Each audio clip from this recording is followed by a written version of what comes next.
சமீபமா ஒரு சகோதரி இந்தியாவுக்காக விளையாட சென்ற அந்த உலக கோப்பை ஆஸ்திரேலியா நாட்டுக்கும் இந்திய நாட்டுக்கும் எதிராக விளையாடுகிற போது அந்த டீம்ல இருக்கிற ஒரு பெண் ஒரு சாட்சி சொன்னார்கள்.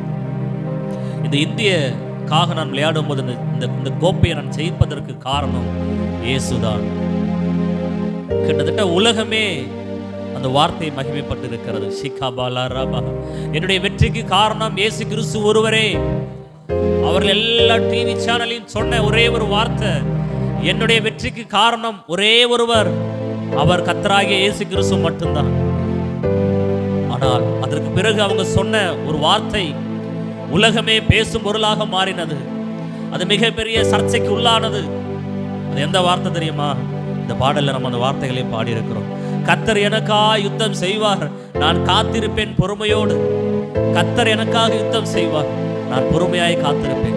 வார்த்தை அவர்கள் சொன்ன உடனே எல்லா டிவி சேனல்லையும் அது விவாத பொருளாக ஏற்படுத்தினார்கள். அவர் எப்படி அந்த வார்த்தையை சொல்லலாம்? விவாத பொருளாய் நான் சொல்றேன், இந்த வார்த்தை உண்மையான வார்த்தை. இந்த வார்த்தை உண்மையான வார்த்தை. நீங்கள் சும்மா இருப்பீர்கள், கர்த்தர் உங்களுக்காக யுத்தம் செய்வார். கடந்த நாட்களில் எனக்கு மிகுந்த பலவீனம். ஆண்டவரே, நான் இந்த வரும் நாட்களில் ஊழியத்தை செய்ய முடியுமா, நிறைவேற்ற முடியுமா என்கிற எண்ணத்தோடு நான் இருந்தேன். ஆண்டவர் எனக்காக யுத்தம் செய்தார். ஆண்டவர் நம்முடைய நோய்களுக்கு எதிராக யுத்தம் செய்யக்கூடியவர். ஆண்டவர் நம்முடைய கடன் பிரச்சனைகளுக்கு எதிராக யுத்தம் செய்யக்கூடியவர்.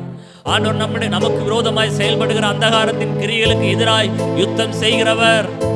அவர் உங்களுக்கு விரோதமாய் எழுப்புகிற போர் ஆயுதங்களுக்கு விரோதமாய் யுத்தம் செய்கிறவர். நீங்கள் சும்மா இருப்பீர்கள், கர்த்தர் உங்களை சும்மா இருக்க வைத்து நீங்கள் வெற்றி பெறுகிறத அநேகருடைய கண்கள் பார்க்கும்.